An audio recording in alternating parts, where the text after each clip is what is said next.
اب رہ گئی حکمت کہ انہوں نے قرب قیامت میں آنا کیوں ہے، باقی تو کوئی نبی بھی دوبارہ جو ہے وہ اس طریقے سے اٹھایا نہیں گیا. حضرت عیسیٰ علیہ السلام جیسا تو کوئی اور نبی پہلے آپ لے کے تو آئے نا. کہتے ہیں نہیں اور کوئی نبی کیوں نہیں اس طرح اٹھایا گیا. سر یہ اٹھایا جانا تو چھوڑ دیں، حضرت عیسیٰ علیہ السلام کی کون سی ایسی چیز ہے جو کسی دوسرے نبی میں پائی جاتی ہے، جو ان کی اپنی خصوصیات ہے؟ بغیر باپ کے پیدا ہونا.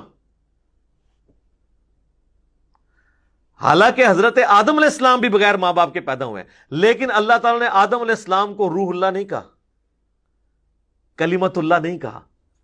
عیسیٰ علیہ السلام کو کہا روح اللہ، روح من، اللہ کی طرف سے خاص روح.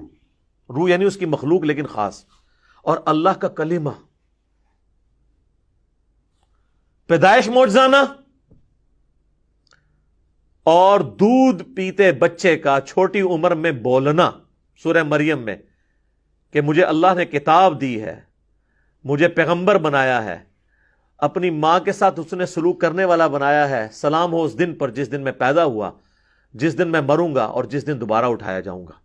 سر یہ کوالٹی اور کسی پیغمبر میں ہے کہ وہ ماں کی گود میں بولے؟ پھر معجزات اتنے بڑے بڑے جو اور کسی پیغمبر کے لیے نہیں ہے. مردے زندہ کر دینا اللہ کے اذن سے. وہ ہمیشہ کے لیے زندہ نہیں ہوتے تھے، وقتی طور پہ زندہ ہو کے ان کی نبوت کی گواہی دیتے تھے، پھر واپس چلے جاتے. یہ نہیں کہ زمین پہ چلنا پھرنا شروع کر دیتے تھے. وہ اللہ کا واضح رول ہے سورہ یاسین کے اندر اور سورۃ الواقعہ کے اندر کہ جو ایک بار گیا دنیا سے دوبارہ واپس نہیں آئے گا. وہ حضرت عیسیٰ علیہ السلام صرف ان کو اللہ کے اذن سے زندہ کرتے تھے، ان کی نبوت کی گواہی دیتے تھے، پھر دوبارہ اسی طریقے سے لیٹ جاتے تھے. دوبارہ نہیں دنیا میں آ سکتے. مین رول اللہ کا کبھی بھی وائلیٹ نہیں ہوگا. پھر مادر ذات کوڑ کا جو مرض ہے اس کو درست کر دینا. اسی طریقے سے اندھے جو تھے مادر ذات یعنی پیدائشی اندھے، ان کو درست کر دینا اللہ کے اذن سے. مٹی کی مورت میں پھونک مارنا اور وہ پرندہ بن جانا، یہ معجزات اور کسی پیغمبر کے ہیں؟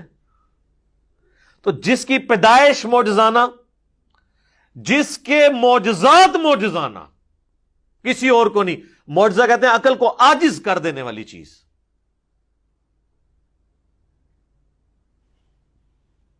تو اس کو اٹھایا جانا بھی ایک معجزہ ہے اور اس کا دنیا میں دوبارہ آنا بھی معجزہ ہے. اور اللہ تعالیٰ نے حضرت مریم کو کہا تھا کہ ہم اس تیرے بیٹے کو تمام جہان والوں کے لیے نشانی بنائیں گے. تو سر وہ پھر اللہ نے نشانی بنائی ہے نا، ہر چیز ان کی ایکسٹرا آرڈنری رکھی ہے. اس لیے یہ ڈیمانڈ کرنا کہ عیسیٰ علیہ السلام کی اور کوئی مثال نہیں، سر عیسیٰ علیہ السلام کی ہم اور مثال کہاں سے لے کے آئیں؟ ان کی مثال تو آدم علیہ السلام بھی نہیں ہے. اس اعتبار سے ایک اعتبار سے تو ہیں کہ آدم کا ماں باپ نہیں تھے، ان کا باپ نہیں تھا، لیکن باقی کوالٹیز کو دیکھا جائے تو کوئی بھی ان کی مثال کا اور شخص ہے نہیں.